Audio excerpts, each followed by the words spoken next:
were any of these women, these early immigrants, active in the community? Some of them were. For example, there was China Mary, who lived to be 102 in Virginia City. And she took care of orphans and the poor and did a lot of community service work that was allotted to her because she knew the community so well. And then there was Madame Fu of Winnemucca, who decided that the Chinese had lived too long by the railroad tracks, and with the impetus of the larger community saying, let's get rid of Chinatown, which is in the middle of our development of downtown, she persuaded the Chinese to move to another part of Winnemucca, and they did something very interesting. She collected all the money for the land, and then they divided the land perpendicular to the land deeds so that it conformed with feng shui or geomancy. And so that's how Winnemucca's major Chinatown developed. But moving on into the women of the 20th century, especially Chinese American women, what we see is that they got inspired to become leaders from reasons back in China as well as those that you're going to enumerate in the United States. And so there were the Empress Dowager Cixi, who lived from 1835 to 1908, and she was the leader of China. She was the essential ruler of China. And so here you have a major figure in a leadership position.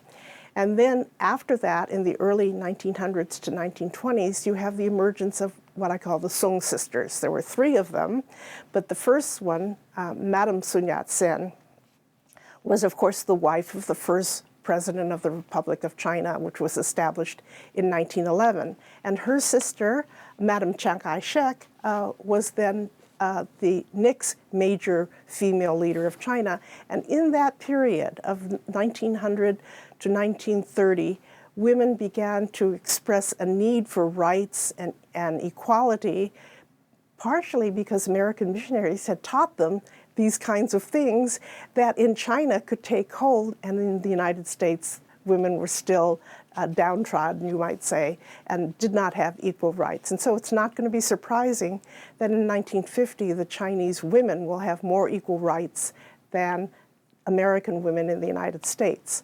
Well, inspired by all of this and this women's liberation movement, as you might call it, the women who came to the United States or who were born in the United States decided that they wanted to be a part of this movement of leadership and equality and equal rights. And part of the reason for them to emerge out of their cocoon, which I call from the shadows and into the public light, is simply because they began to have a leadership role in their own family, in the family business, and then in the community. And then it started first in their own Chinese community, but eventually some of these women will have to deal primarily with a larger community and therefore assume a leadership role in the larger community as well. Now, the community has to accept them.